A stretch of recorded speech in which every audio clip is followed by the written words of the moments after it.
सतगुरु शंकर नमो नमो बहुवारहि सकल सुपूजन भो। मेरा मुझ में कुछ नहीं, जो कुछ है गुरु तोर। तेरा तुझको सौंपता क्या लागेगा मोह। बोलिए प्रेम से श्री सद्गुरु महाराज की जय। सर्वोच्च सिंहासन पर विराजमान करुणा के अवतार अखिल विश्व ब्रह्मांड के उत्पीड़न को समन करने वाले, काल बियाल के संहारक, आवागमन को मिटाने वाले, जन जन के मनमानस मराल पूज्यपाद संत सद्गुरु महाराज के पावन युगल चरणों में मेरा साष्टांग दंडवत प्रणाम। पावन मंच पर विराजमान सबही मान परद आप अमानी की प्रति मूर्ति रूप पूज्य स्वामी प्रेमानंद जी महाराज, परम श्रद्धेय अर्जुन बाबा, इस पावन सत्संग प्रसाद में उपस्थित है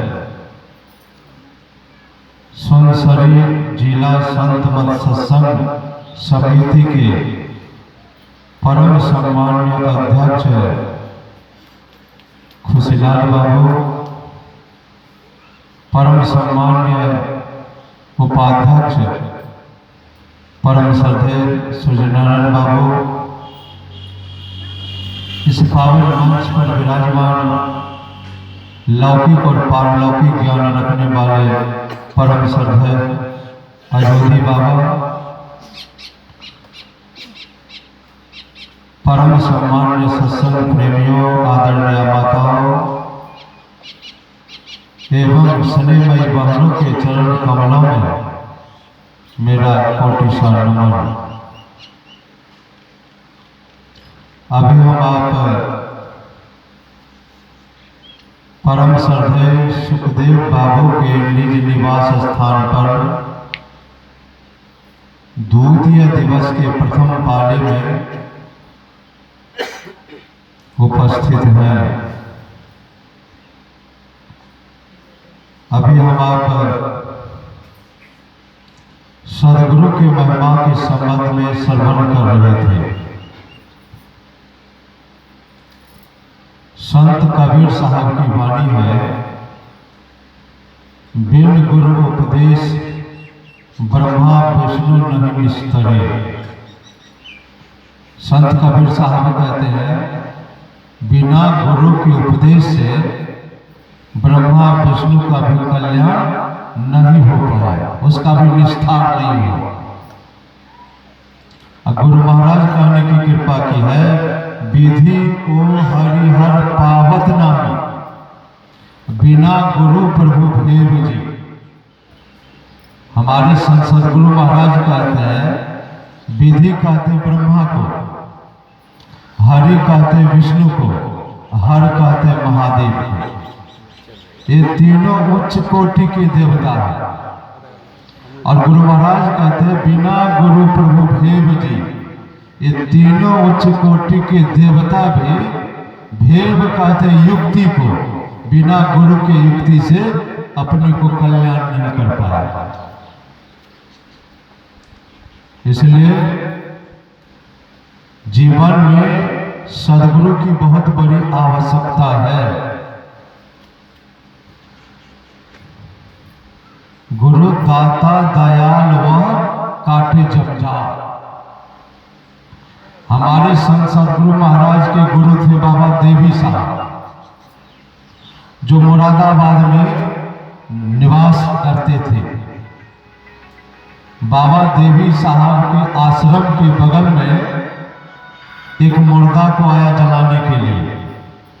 अब बाबा साहब उस समय ध्यान सत्संग कर रहे थे। बाबा साहब ने एक सत्संगी को भेजा और कहा कि अभी उसको कहो मुर्दा नहीं जलाएगा। सत्संगी जाकर के जब मुर्दा जलाने वाले को कहा कि बाबा साहब का आदेश है अभी मुर्दा को नहीं जलाने का, तो जलाने वाले के मन में हुआ कि कैसा महात्मा है, हम लोग मुर्दा को जलाने के लिए आए हैं और वो कहता है अभी नहीं जलाने के लिए। वो सत्संगी तो कह करके चला गया, लेकिन जो जलाने के लिए आया था वो चिता को सजाने लगे। बाबा साहब ने फिर दूसरे सत्संगी को भेजा, जा करके मना करो अभी मुर्दा नहीं जलाएगा।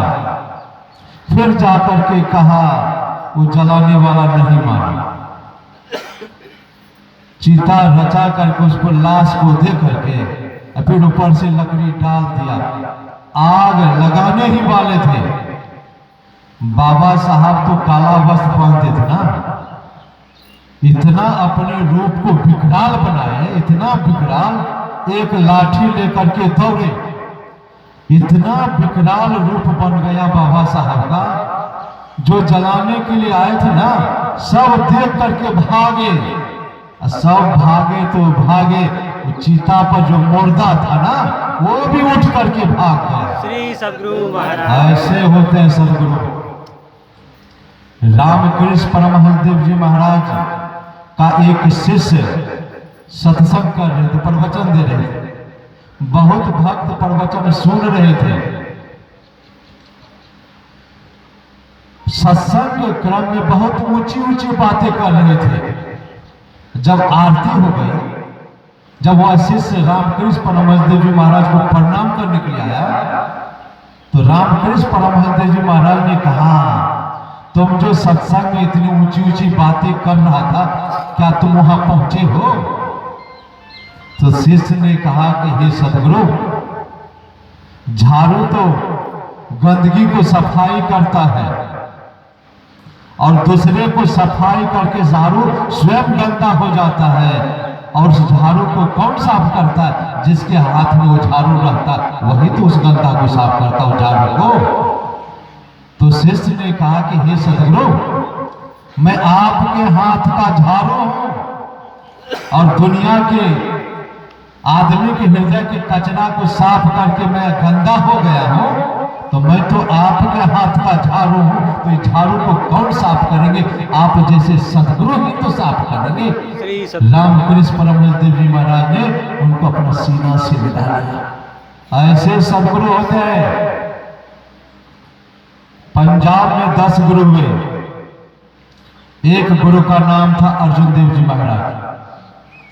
अर्जुन देव जी महाराज गए थे काबुल सत्संग करने के लिए, और सत्संग करने के लिए जब लाहौर गए थे सत्संग करने के लिए, लाहौर में अर्जुन देव जी महाराज के बहुत भक्त थे। जिस प्रकार किसी गांव में महात्मा जाते हैं सत्संग करने के लिए, तो सत्संगी लोग नहीं कहते हैं कि बाबा आज मेरे यहाँ भोजन कीजिए, आज मेरे यहाँ भोजन कीजिए, आज मेरे यहाँ। अर्जुन देव जी महाराज जब लाहौर पहुंचे तो सब भक्त जमा हो गए और सब भक्त कहने लगे कि महाराज आज मेरे यहाँ भोजन, आज मेरे यहाँ भोजन, आज मेरे यहाँ भोजन। अर्जुन देव जी महाराज ने कहा, एक लिस्ट बना लो, किसके यहाँ कब भोजन करना है लिस्ट बना लो। सब अपना अपना नाम लिखाने लगे। अर्जुन देव जी महाराज का एक गरीब भक्त था, रोज कमाता था, रोज खाता था, इतनी गरीबी थी। वो भी अपना नाम सबसे नीचे में लिखाया। उस भक्त का नाम था सम्मन। उसको एक बेटा था, बेटा का नाम था मूसक। अर्जुन देव जी महाराज जब सबके यहाँ भोजन कर लिए, तो अर्जुन देव जी महाराज का जो लांगड़ी था, लांगड़ी समझ रहे हैं, लांगड़ी कहते हैं रसोईया को। पंजाब में हम आप रसोईया कहते हैं, पंजाब में रसोईया को लांगड़ी कहते हैं। तो जिसके यहाँ भोजन का व्यवस्था था तो उसके यहाँ लांगड़ी को एक दिन पहले सब व्यवस्था करने के लिए भेजते थे। जिस दिन संबल का बारी था ना, उस दिन से 4-5 दिन पहले संबल और मूसन दोनों बीमार पड़ गए थे। जो भी पैसा जमा करके रखे थे कि सदगुरु मेरे यहाँ आएंगे भोजन करने के लिए, सब व्यवस्था करूंगा, दोनों जो बीमार हो गए तो सब पैसा तो खर्च हो गया। जिस दिन उसके यहाँ भंडारा का व्यवस्था होने वाला था, उस दिन से एक दिन पहले लांगड़ी आया, सम्मन को कहा कि भोजन का सब सामग्री दो। अब तो यहाँ उसके घर में पैसा भी नहीं है, कोई सामान भी नहीं है। सम्मन ने कहा कि लांगड़ी तू लिस्ट बना दो और लिस्ट के मुताबिक मैं सामान लेकर के रख दूंगा, तो सुबह आकर के भोजन बना लेना। लांगड़ी ने लिस्ट बना दिया, लिस्ट बना करके चले गए। अब सम्मन और मूसन दोनों बाप बेटे विचार करते हैं कि अब पैसा आएगा कहां से। तो मूसन ने कहा, पिताजी बगल में सेठ है, उससे थोड़ा उधार ले आइए, फिर कमा करके उनको पैसा दे देंगे। सेठ के पास गया सम्मन सौदा लेने के लिए, तो सेठ के मन में ये तो महागरीब है, रोज कमाता है, रोज खाता है, तो फिर ये पैसा कहां से देंगे। सामान नहीं दिया। सम्मन और मूसन दोनों विचार करते आपस में, अब क्या होगा। सदगुरु आएंगे भोजन करने के लिए, व्यवस्था तो कुछ है ही नहीं। बेटा मूसन ने कहा कि पिताजी अब इसी रात में हम दोनों चले, उसी सेठ के घर में सेंध लगाते हैं। सेंध लगा करके लिस्ट के मुताबिक सब सामान ले लेंगे और फिर कमा करके पैसा उनको दे देंगे। रात में दोनों गए, सम्मन और मूसन, उस सेठ के घर में सेंध लगा करके घर में प्रवेश किया। लिस्ट के मुताबिक सब सामान लिए, फिर सामान लेकर के बाहर निकल करके घर आया। घर पर जो मिलाने लगे तो उसमें हल्दी और नमक है ही नहीं। अब हल्दी नमक के बिना भोजन बने तो बने कैसे। सम्मन ने कहा कि ये तो छोटा चीज है, कल दुकान से ले आएंगे, नहीं तो पड़ोसी से मांग लेंगे। मूसन ने कहा कि नहीं पिताजी, अब दूसरे से क्या मांगना है, हम दोनों चले, फिर से वो दोनों सामान ले आते हैं। दोनों गए, उसी सेंध होकर के मूसन घर में प्रवेश किया। जैसे नमक का थैला उठाया, पैर का ठोकर लग गया, कोई सामान उस घर में ढन बना करके गिरा। सेठ जो सो रहा था उसकी आंख खुल गई। सेठ ने चोर को देखा, वह उठ करके पकड़ना चाहा, मूसन सेंध होकर के भाग रहे थे। जैसे सेंध में घुस करके भाग रहे थे तो सेठ ने उसका पैर पकड़ लिया। सेठ पैर पकड़ करके अंदर खींच रहा है। अब सम्मन का जो पिता, मूसन का जो पिता सम्मन था, वह गर्दन पकड़ करके बाहर खींच रहा। घींचा तेरी करते करते 4 बज गया। तो अंत में मूसन ने कहा कि पिताजी, मैं कह रहा हूं आपसे, मेरा गर्दन काट करके भाग जाइए, नहीं तो गुरु की बदनामी होगी। देखिए कैसा शिष्य है। कहा मेरा गर्दन काट करके आप भागिए, नहीं तो गुरु की बदनामी होगी। और कहागा दुनिया के लोग कहेंगे कैसा गुरु है और उसका चेला कैसा है। अब इकलौता पुत्र है। अब सम्मन अपने इकलौता पुत्र के गर्दन पर तलवार कैसे चलाए। जिगर का टुकड़ा। मूसन ने कहा पिताजी, मैं कह रहा हूं अगर गुरु की प्रतिष्ठा को बचाना है तो मेरे गर्दन को काट करके आप भागिए। हम आप भी तो गुरु के शिष्य हैं और हम आप ऐसा ऐसा कर्म करते हैं कि दुनिया के लोग गुरु पर उंगली उठाते हैं। भक्त तो मूसक जैसा होना चाहिए ना, गुरु की प्रतिष्ठा के लिए, गुरु की मर्यादा के लिए अपना गर्दन भी कटाने के लिए तैयार है। अंत में सम्मन ने मूसन का गला काट करके भाग गया और सम्मन गला काट करके अपने घर आया। अपने घर के एक कोना में सम्मन का गर्दन रख करके कपड़ा से ढक दिया। उधर जो सेठ पैर पकड़ के खींच रहा था, अब जैसे उसको खींचा अंदर गया तो उसमें सिर है नहीं। सेठ को डर हो गया, वो भयभीत हो गया। पुलिस आएगी और पुलिस कहेगी यही सेठ ने इसका गर्दन काट करके कहीं छुपा दिया है। अब तो डर से थर थर कांप रहा था।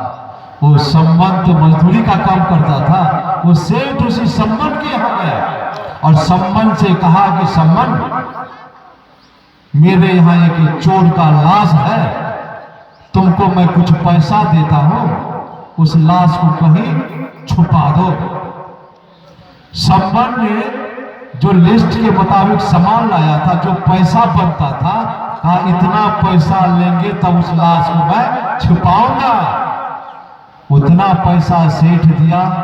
सम्मन गया, उस लाश को उठा करके लाया और जहां उस लाश के सिर को रखा था, उस लाश को सिर में जोड़ करके कपड़ा से ढक दिया। सुबह लांगड़ी आया भोजन बनाने के लिए, भोजन का सब सामग्री दिया, भोजन तैयार हो गया। समय पर अर्जुन देव जी महाराज अपनी संतों की मंडली के साथ भोजन करने के लिए पधारते हैं। अर्जुन देव जी महाराज मूसन से बहुत प्रेम करते थे। जैसे पंगत लगा दिए तो अर्जुन देव जी महाराज ने सम्मन से कहा कि मूसन कहाँ है। सम्मन ने कहा कि मूसन बीमार पड़ गया है, कहा उसको बुलाओ। कहा मेरे कहने से वह आने वाला नहीं है। हे सदगुरु, अगर आप बुलाएंगे तो कहीं वो आ भी सकता है। जैसे सम्मन ने कहा कि आप बुलाएंगे तो आ भी सकता है, मेरे बुलाने से वो नहीं आएगा। अर्जुन देव जी महाराज ने कहा कि सम्मन तू कहाँ है, मेरे पास आओ। जैसे अर्जुन देव जी महाराज ने कहा कि मूसन कहाँ हो, मेरे पास आओ, वह उठ करके दौड़ करके सदगुरु के चरण में आकर के गिर पड़ा। गुरु दीन दयाला, नजर निहाला, अपल में कर दे निहाल भग सदगुरु। जमराज के फन से छुड़ाने की ताकत अगर किसी में है तो सदगुरु में है। दादू दयाल जी महाराज की वाणी में है, सदगुरु काढ़े काल मो अंधों को लोचन दे। काल के मुख से अगर छुड़ाने की किसी में दम है, ताकत है, तो वह सदगुरु में है।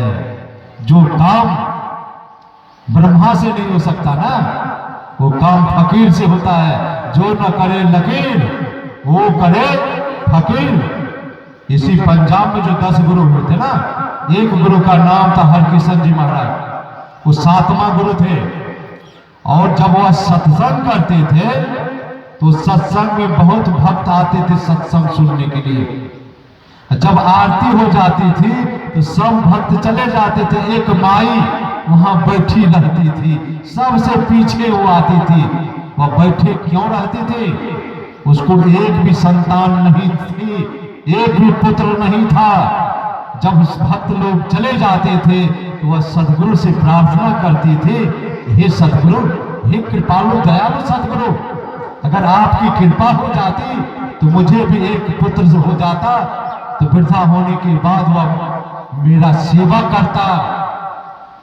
सदगुरु ने कहा, हरकिशन जी महाराज ने कहा, ये माई तुम्हारा ललाट बतला रहा है कि 7 जन्म में तुमको एक भी संतान नहीं निकला है। जब इस प्रकार से सदगुरु ने कहा, वह माई रोती रोती बाहर निकल रही थी। हरकिशन जी महाराज का एक सेवक बाहर में खड़ा था। वो माई जो रोती रोती बाहर निकली सेवक ने पूछा कि माई तू क्यों रो रही है? माई ने कहा कि मेरे जीवन में एक भी पुत्र नहीं है। मैं सदगुरु से प्रार्थना करती थी, विनती करती थी कि हे सदगुरु, मेरे जीवन में भी एक पुत्र हो जाता तो वृद्धा होने के बाद वह मेरा सेवा करता।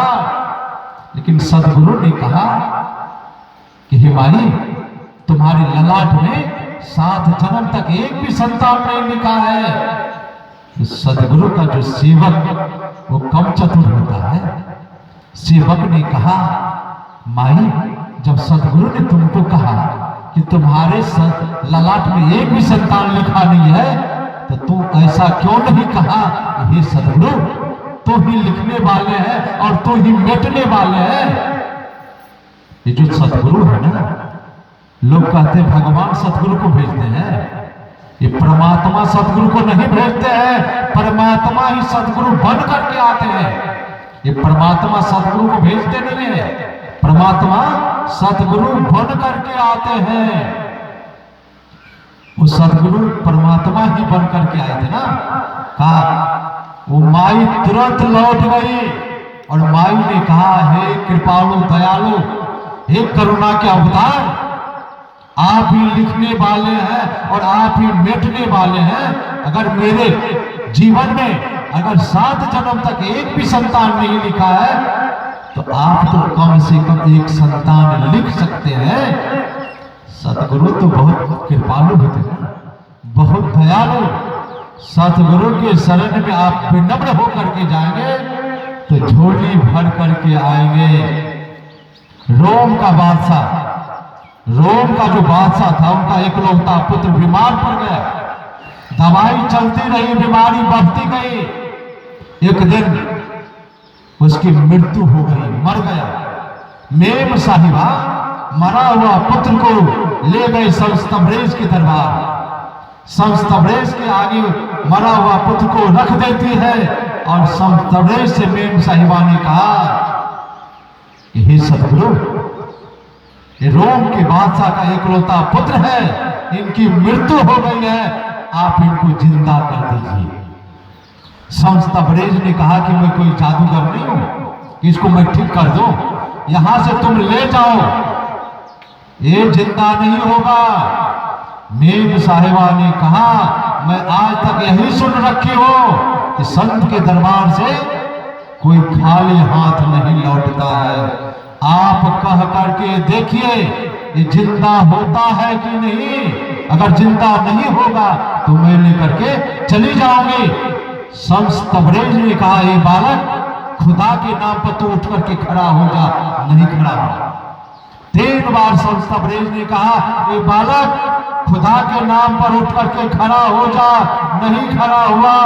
संस्तबरेज ने कहा, अभी जिंदा नहीं होगा, इसको ले जाओ। मेम साहिबा ने कहा, हे सतगुरु, आप तो अपना नाम लेते नहीं है, आप अपना नाम लीजिए। अगर ये जिंदा नहीं होगा तो मैं लेकर के चली जाऊंगी। संस्तबरेज ने कहा, ये बालक, संस्तबरेज कह रहा है तू उठ करके खड़ा हो जा। जैसे संस्तबरेज ने कहा, ये बालक, संस्तबरेज कह रहा तू उठ करके खड़ा हो जा, बालक उठ करके खड़ा हो गया, जिंदा हो गया। जो न करे लकीर वो करे फकीर। सदगुरु महाराज के एक अनन्य भक्त थे, उसको मर्डर केस में फंसा दिया था। सजा सुनाने ही वाली थी, उसको 20 वर्षा सजा मिलने वाली थी। उसके मन में हुआ, अब तो मैं जेल में जाऊंगा ही, अंत में सदगुरु का दर्शन कर लेता हूं। कुप्पा घाट आए सदगुरु महाराज का दर्शन करने के लिए। जैसे गेट पर आते हुए गुरु महाराज ने देखा तो रामलगन जी महाराज सेवा में थे।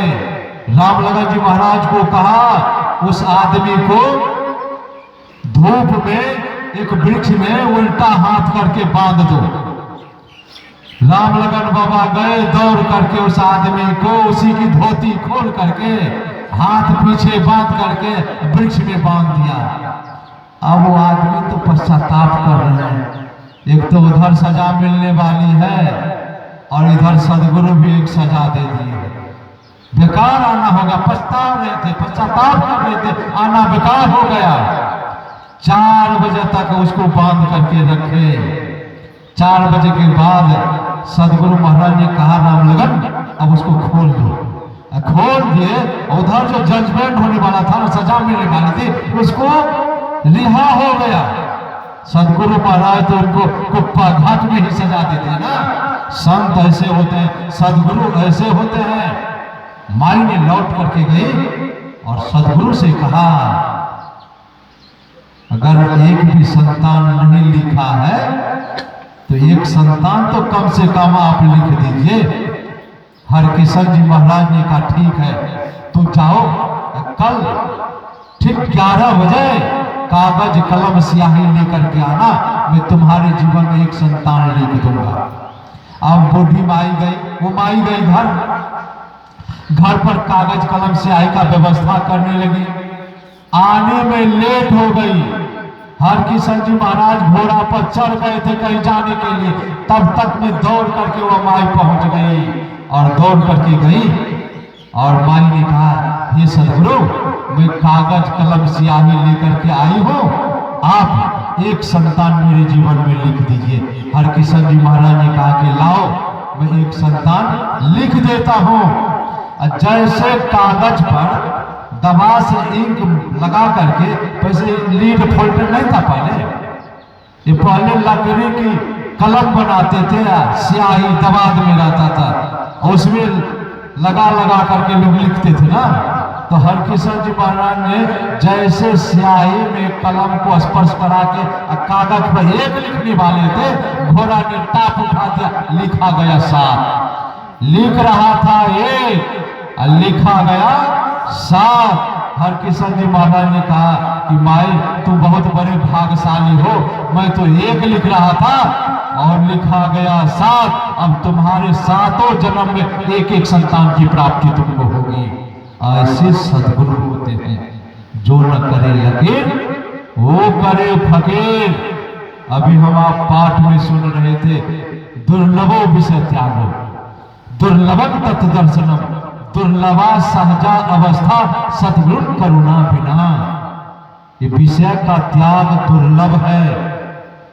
एक भी विषय का त्याग हम जो चाहेंगे अपने मन से कर लेंगे, एक भी विषय का त्याग नहीं होगा जब तक सदगुरु की कृपा नहीं होगी, तब तक विषय का त्याग नहीं होगा।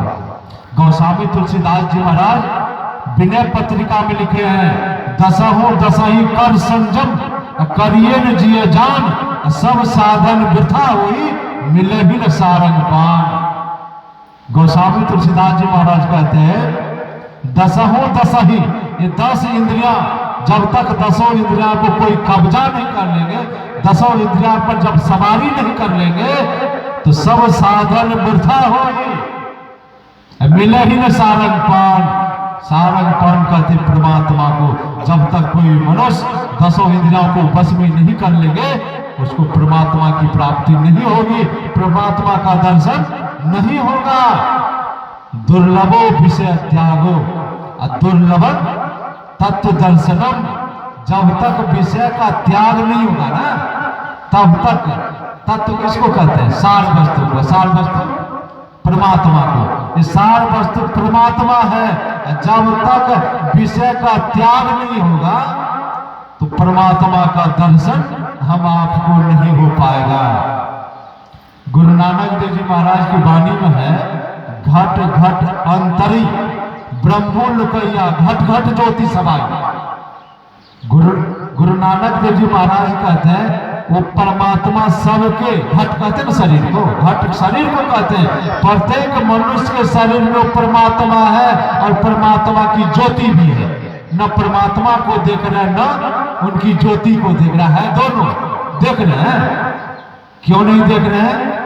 इसलिए नहीं देख रहे हैं कि हम आप विषय में भूले हुए ना, हम आप विषय में उलझे हैं, विषय में चिपक गए हैं, इसलिए वो हम आपसे ओझल हो गए। ये देवी संपदा हम आपके शरीर के अंदर में भरा पड़ा है, लेकिन ये जो असुरी संपदा है ना, उस देवी संपदा को ओझल कर दिया है। जब तक असुरी संपदा को खत्म नहीं करेंगे तब तक वो देवी संपदा का दर्शन नहीं होगा। वो हम आपके अंदर में छिप करके हैं। पहले जमाने में मेला लगता था। अब मेला में आप देखे होंगे कठपुतली का खेल आता था। कठपुतली अब तो नहीं आता। ये काठ की पुतली, काठ की मूर्ति मंच पर नाचती थी ना, खूब नाचती थी। जब हम लोग बच्चे थे देखने के लिए जाते थे, ये काठ की पुतली मंच पर कैसे नाच रही है, ये तो निर्जीव है, नाचती है कैसे? बड़े लोग से पूछते थे नाचती है कैसे, तो बड़े लोग कहते थे सब मूर्ति में, सब पुतली में धागा लगा हुआ है और धागा को पकड़ करके डायरेक्टर से पर्दा के पीछे में सब पुतली को वहीं से नचाता है। हम लोग कहते थे वो मंच पर बैठ करके क्यों नहीं नचाता है? तो बड़े लोग कहते थे अगर मंच पर बैठ करके नचाएगा तो खेल देखने में मजा नहीं आएगा। वो छिप करके नचाते हैं ना, उसी प्रकार परमात्मा हम आपको नचा रहे हैं। और कैसे नचा रहे हैं? हम आपके अंदर छिपे हैं, छिप करके सबको नचा रहे हैं। जिस दिन उस परमात्मा के सौंदर्य को देख लेंगे ना, इस संसार के रूप विषय में, शब्द विषय में, गंध विषय में, स्पर्श विषय में, ये जो हम आपका मन लग रहा है, मन तब तक लग रहा है जब तक परमात्मा के उस रूप को नहीं देख लिए, परमात्मा के सौंदर्य को जब तक नहीं देख लिए है, परमात्मा को सुंदर शब्द को नहीं सुन लिया है, परमात्मा के रस को नहीं चख लिए हैं, परमात्मा के गंध को जब तक हम नहीं सूंघ लिए हैं, तब तक ये बाहर के ये रंग विषय में, रूप विषय में, शब्द विषय में, गंध विषय में मन लग रहा है। ये हलवा पूरी जो खाने में मन लग रहा है, इसका मतलब है परमात्मा के उस आनंद को हम आप नहीं देखे हैं, इसलिए इसमें मन लग रहा है। गुरु महाराज जब अंतिम अवस्था में थे, आंख बंद करके पड़े रहते थे, सेवक लोग कई प्रकार के व्यंजन लेकर के खड़े हैं, गुरु महाराज आंख खोलते नहीं है। कौन चीज को देख रहे थे? उस परमात्मा के आनंद को ले रहे थे, परमात्मा के शब्द को सुन रहे थे, परमात्मा के रस को ग्रहण कर रहे थे। उस रस के सामने, उस शब्द के सामने ये बाहर का रंग रस जड़ सब फीका है। जिस दिन परमात्मा के रस को देख लेंगे, ये आनंद बाहर में मजा नहीं आएगा। उसी प्रकार परमात्मा जो है हम आपको नचा रहे हैं अंदर में छिपकर। सहजो बाई की वाणी है, हरि ने मोसो आप छिपायो, हरि ने मोसो आप छिपायो, गुरु ने दीपक दही ताही दिखायो। गुरु में यही अंतर है ना, हरि और गुरु में यही अंतर है। वो परमात्मा तो हम आपके अंदर में छिपे हैं, गुरु क्या करते हैं? ज्ञान रूपी दीपक शिष्य के हाथ में देते हैं और शिष्य को कहते हैं जाकर के तो देख लो। भारत जाएंगे, भारत में जो बिहार राज्य है ना, बिहार राज्य में एक सहरसा जिला है। सहरसा जिला में एक बहुत उच्च कोटि के महापुरुष हुए, जिनका वर्णन सदगुरु महाराज ने सत्संग में भी किए हैं। उनका नाम था लक्ष्मीनाथ गोसाई, बहुत उच्च कोटि के महापुरुष, और अपने को छिपा करके रखते थे। संत जो होते ना, जो असली संत, वो अपने को प्रकट कराना नहीं चाहते ना। नकली संत जो होते हैं ना, वो अपने को प्रचार करवाते हैं कि तुमको ये सिद्ध पुरुष है, अंतर्यामी है। लेकिन जो असली संत है ना, असली सदगुरु है ना, अपने को छिपा करके रखते हैं। वो सहरसा में बनगांव बस्ती है, ब्राह्मण का बस्ती है, और लक्ष्मीनाथ गोसाई भी ब्राह्मण कुल में जन्म लिए थे। अब बनगांव में रहकर वो गाय चराते थे।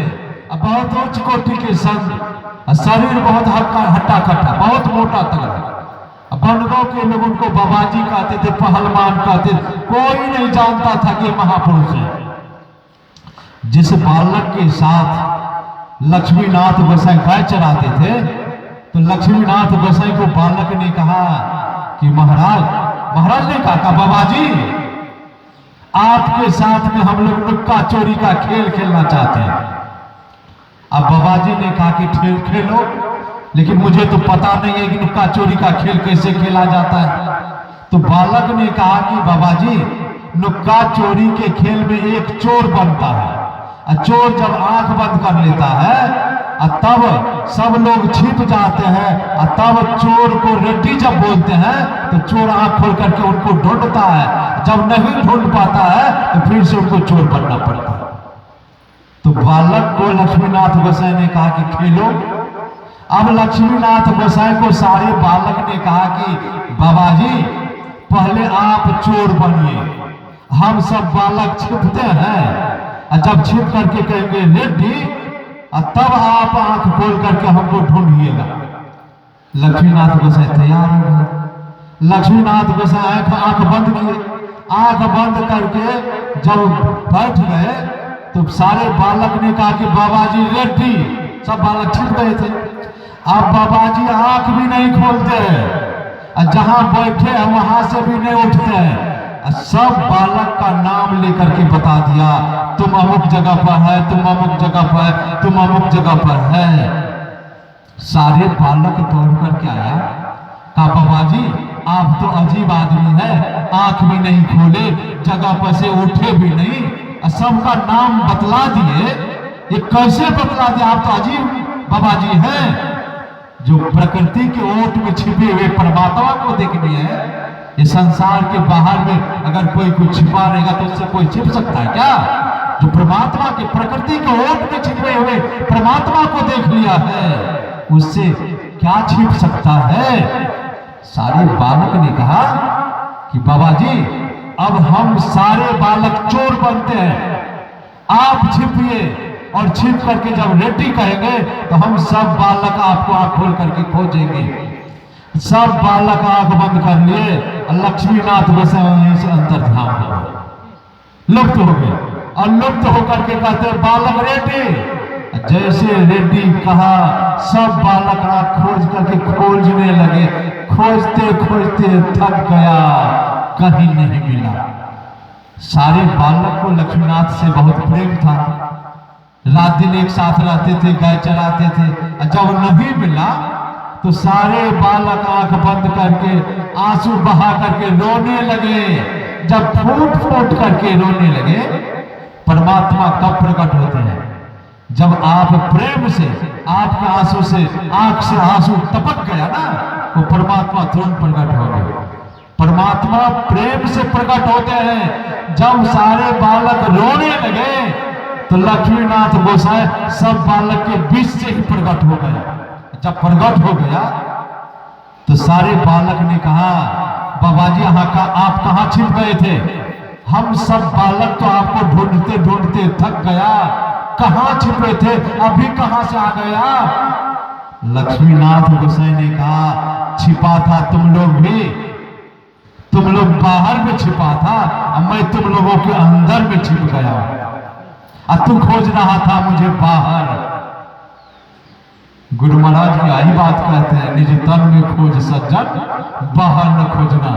वो परमात्मा हम आपके अंदर में छिपे हैं, हम आप खोजने बाहर में मिलेगा? खोजना पड़ेगा अंदर में। कैंसर की बीमारी होती है ना, कैंसर की बीमारी में बहुत जीवाणु होता है, ऐसा सूक्ष्म जीवाणु होता है ना, दूरबीन से भी पता नहीं चलता है, खुर्दबीन से पता चलता है। खुर्दबीन से उस जीवाणु का पता चलता है, उस जीवाणु में भी परमात्मा है, और वह परमात्मा का पता खुर्दबीन भी लगा पाता है? नहीं लगा पाता। कितना वो सूक्ष्म है, उसका पता किसी भी मशीन के द्वारा नहीं लगता है, क्योंकि वह परमात्मा सृष्टि के कण कण में, जर्रे जर्रे में है। उस परमात्मा को अगर प्राप्त करना चाहते हैं, दुर्लभम तत्व दर्शनम, उस तत्व को जानना चाहते हैं, उस तत्व को पहचानना चाहते हैं, उस तत्व का प्रत्यक्षीकरण करना चाहते हैं, तो गुरु के शरण में जाना पड़ेगा। गोस्वामी तुलसीदास जी महाराज, गोस्वामी तुलसीदास जी महाराज काशी में भजन कर रहे थे, जब गोस्वामी तुलसीदास जी महाराज काशी में भजन कर रहे थे तो एक सज्जन ने तुलसीदास जी महाराज से कहा कि महाराज जी क्या कर रहे हैं? कहा मैं भजन कर रहा हूं। कहा किस लिए? कहा भगवान का दर्शन करने के लिए। सज्जन ने कहा कि भगवान का दर्शन काशी में नहीं होगा। अगर भगवान का दर्शन करना चाहते हैं तो आप यहां से चले जाइए चित्रकूट। चित्रकूट में कभी कभी सगुण साकार रूप में भगवान भक्त को दर्शन देते हैं। चले जाइए चित्रकूट। चित्रकूट कहाँ है? हम आपका जो शरीर है ना, इस शरीर में जहां ये पिंड और ब्रह्मांड का मिलन है ना, यही चित्रकूट है। और सदगुरु से जुक्ति लेकर के जब भजन लोग करते हैं ना, तो इसी चित्रकूट पर जो बिंदु का होता है वही भगवान का पहला चिन्ह है। भगवान का बाल रूप जो है वही है बिंदु। तो गोस्वामी तुलसीदास जी महाराज को कहा यहां से चले जाइए चित्रकूट।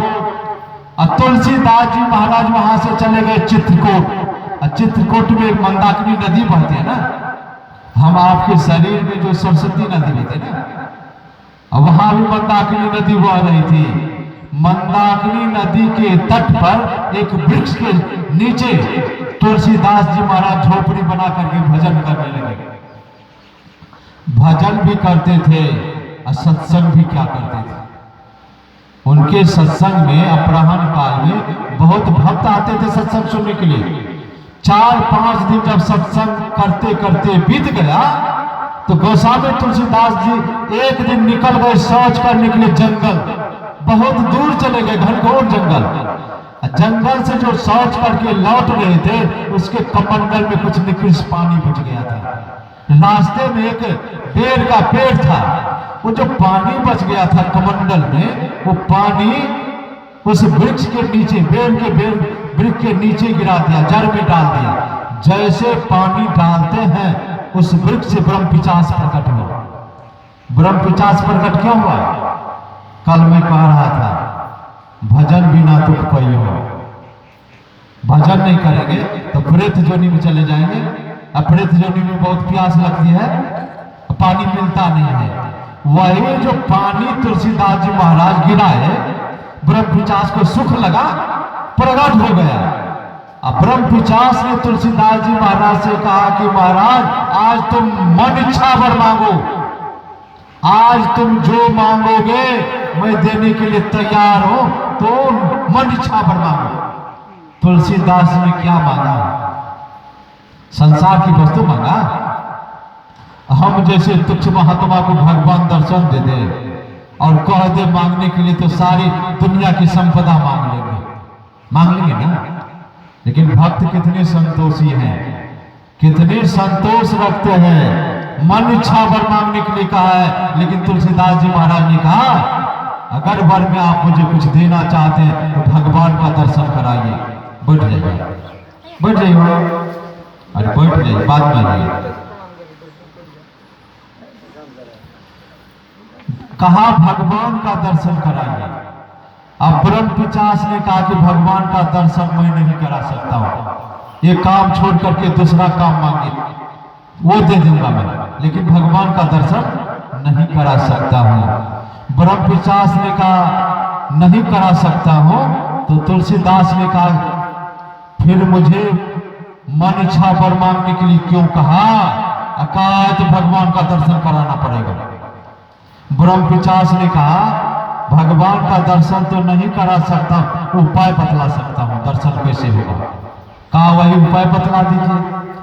अब ब्रह्म पिचास ने कहा कि जहां तुम सत्संग करते हो अपराह्न काल में, उस सत्संग में एक वृद्ध आदमी आता है लाठी के सहारे। उस वृद्ध आदमी के शरीर में पूरे शरीर घाव है, उस घाव में भी पील खलबल करते रहता। उसको पहचानते हो कौन है? तुलसीदास ने कहा मैं तो नहीं पहचानता हूं। इस आंख के सामने परमात्मा भी सगुण साकार रूप में आकर के दर्शन देंगे। इस आंख में शक्ति नहीं है आप उनको पहचान लेंगे, क्योंकि जब भी पहचान करेंगे तो अंदर की आंख से। परमात्मा की पहचान जब भी हम आप करेंगे, जब तक अंदर की आंख को नहीं खोलेंगे ना, उस परमात्मा का दर्शन नहीं हो पाएगा।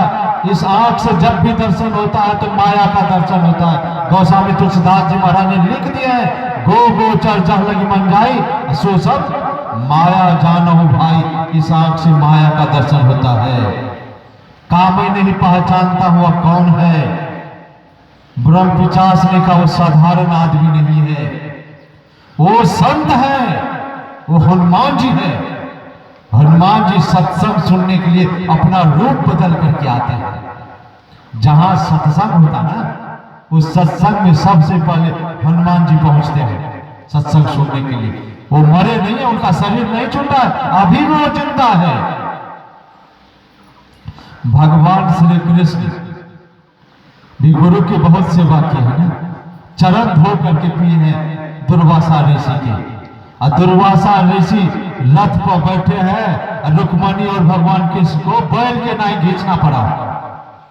और दुर्वासा ऋषि जब खीर खाए थे ना, भगवान कृष्ण को कहा कि इस खीर को पूरे शरीर में लेप लो। अब पूरे शरीर में तो लपेट लिए, लेकिन भगवान कृष्ण के मन में हुआ ये तो गुरु का प्रसाद है, चरण में कैसे लगाऊंगा।